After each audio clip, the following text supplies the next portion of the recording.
एक बार Harvard business school ने American का सर्वे किया था, जिसमें उन्होंने पाया कि उन अमेरिकन्स की फाइनेंशियल नॉलेज बहुत लो लेवल की थी और उन लोगों को क्रेडिट कार्ड कैसे काम करता है इसके बारे में भी नहीं पता था और ना ही मोस्ट अमेरिकन्स को कंपाउंड इंटरेस्ट के बारे में पता था। अब इसमें से इंटरेस्टिंग की बात एक और थी, और जबकि 49% अमेरिकन्स ऐसे थे जो 1 मंथ से कम का एक्सपेंस को कवर कर सकते थे यदि उनकी जॉब चली जाए तो। और अगर हम इंडियंस की बात करें तो इंडिया के भी काफी हालात भी यूएसए के जैसे ही हैं। इंडिया में 57% से ज्यादा लोगों के पास या तो कोई इमरजेंसी फंड ही नहीं है, अगर है भी तो मैक्सिमम 5,000 से लेके 10,000 तक ही है, जो कि ये अमाउंट इमरजेंसी फंड के लिए बिल्कुल भी इनफ नहीं है। इसका मेन रीजन है कि इंडिया में ज्यादातर लोग हमेशा पे चेक पर डिपेंड रहते हैं। वो पैसा तो कमाते हैं लेकिन उन्हें अपने पैसे को सेव और इन्वेस्ट कहाँ करना है इस पर वो बिल्कुल भी ध्यान नहीं देते हैं, और जो लोग ध्यान देते भी हैं वो लोग सेविंग अकाउंट में अपना पैसा सेव करके उसी को अपनी इन्वेस्टिंग समझ लेते हैं। और इनमें से ज्यादातर लोग भी वही हैं जो कि अपनी 20s या फिर 30s की एज में हैं। अब आप लोग ये सोच रहे होंगे कि मैं आपको इतनी डीप रिसर्च कैसे बता रहा हूँ। मैं आपको ये सब इसलिए बता रहा हूँ क्योंकि वेस्टर्न कंट्री के साथ साथ इंडिया के लोग भी अपने फाइनेंस को लेकर बिल्कुल भी अवेयर नहीं है, और खास करके यंगस्टर जो अपनी 20s की एज में है, जबकि पैसा कमाने के लिए और अपनी लाइफ में रिस्क लेने के लिए ये सबसे बेस्ट एज मानी जाती है। और अगर आप भी अपनी 20s की एज में हैं और अपने फ्यूचर के लिए अपने करंट फाइनेंस पर बिल्कुल भी ध्यान नहीं दे रहे हैं तो ये साइन है कि आप आने वाले टाइम में फाइनेंशियली फ्री तो क्या आप कभी भी अमीर नहीं बन सकोगे। इसलिए आज जो मनी मिस्टेक के बारे में इस वीडियो में बताने वाला हूँ जो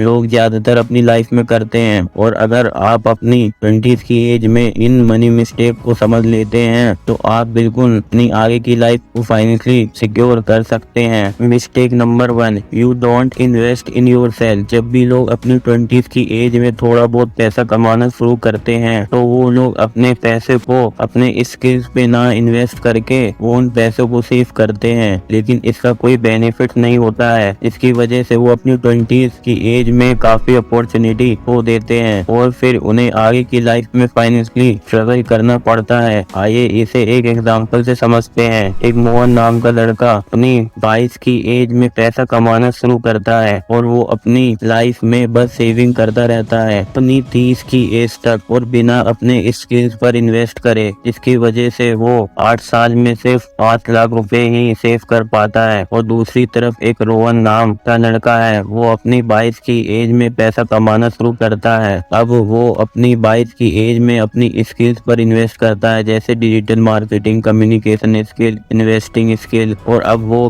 भी अपने इनकम के सोर्सेज बना लेता है। इसकी वजह से वो 4-5 साल बाद एक मंथ में 5 लाख रुपए कमाने लगता है सोहन के कंपैरिजन में। अब इन दोनों में एक ही डिफरेंस है, सोहन ने सिर्फ अपनी 20s की एज में सेविंग करने के अलावा और कुछ नहीं करा, और दूसरी तरफ रोहन ने अपनी 20s की एज में अपने पैसे को स्किल सीखने पर इन्वेस्ट करा, जिसकी वजह से वो सोहन के कंपैरिजन में 1 मंथ में 5 लाख रुपीस कमा पाया। इसलिए आपको भी अपनी 20s की एज में अपने पैसे को अपनी नॉलेज और स्किल सीखने में इन्वेस्ट करना चाहिए। Mistake number 2, spend more than you earn money. अब यहाँ पर मैरी हंट अपनी book 7 money rules for life में 3 टाइप्स ऑफ पीपल के बारे में बताती है। Number 1, spending less than income. वो हमें इस ग्राफ से बताती है कुछ लोग अपनी लाइफ में स्पेंडिंग कम करते हैं अपनी इनकम से, यानी कि वो लोग अपनी लाइफ में रेशनल स्पेंडिंग करते हैं। एग्जाम्पल, जैसे किसी को वॉच खरीदनी है, वो 50,000 की वॉच ना खरीद के 2,000 की वॉच खरीदता है, तो इससे उसे क्या फर्क पड़ता है, टाइम ही तो देखना है, तो ये उसकी लाइफ में रेशनल स्पेंडिंग होगी। Number 2, spend sometimes greater than income. अब यहाँ पर मैरी हंट अपनी बुक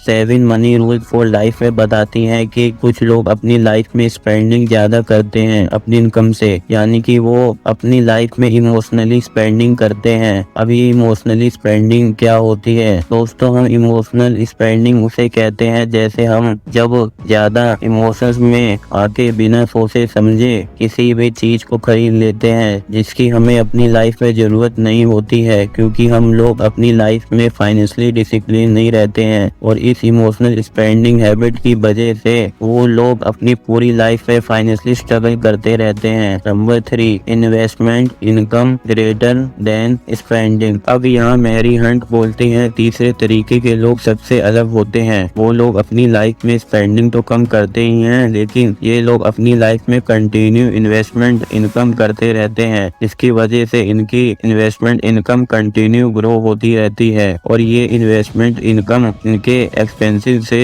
बहुत ज्यादा होती है। साथ में इन्वेस्टमेंट इनकम इनके एक पैसिव इनकम का सोर्स भी बन जाती है, जिसकी वजह से ये लोग अपनी लाइफ में फाइनेंशियली फ्रीडम अचीव कर लेते हैं। Mistake number 3, not taking advantage of your free time to earn extra money. जब लोग अपनी 20s की एज में होते हैं तो लोग इस एज में अपने टाइम को वेस्ट कर देते हैं, क्योंकि उन्हें इस 20s की एज के एडवांटेजेस नहीं पता होते हैं। ये टाइम उनके लिए कितना इम्पोर्टेंट है और ये टाइम दोबारा वापस लौट के नहीं आने वाला है। हमें इस 20s की एज में अपने फ्री टाइम को अपनी स्किल सीखने पे काम करना चाहिए, इसे हम साइड हसल कहते हैं, और उस स्किल से हमें अपनी लाइफ में एक्स्ट्रा पैसा कमाना चाहिए। Mistake number 3, not having an emergency fund. ये बात आप बहुत अच्छी तरह से जानते हो कि कभी भी किसी इंसान की सेम कंडीशन नहीं रहती है। मतलब किसी आदमी के साथ आज बहुत अच्छा हो रहा है, जरूरी नहीं है उसके साथ पूरी जिंदगी अच्छा ही होगा, और इस सिचुएशन में कभी मैटर ही नहीं करता है। और अगर आप अभी अपनी 20s या 30s में हैं या फिर 40s में हैं तो हमारी लाइफ में कभी भी इमरजेंसी आ सकती है, और इस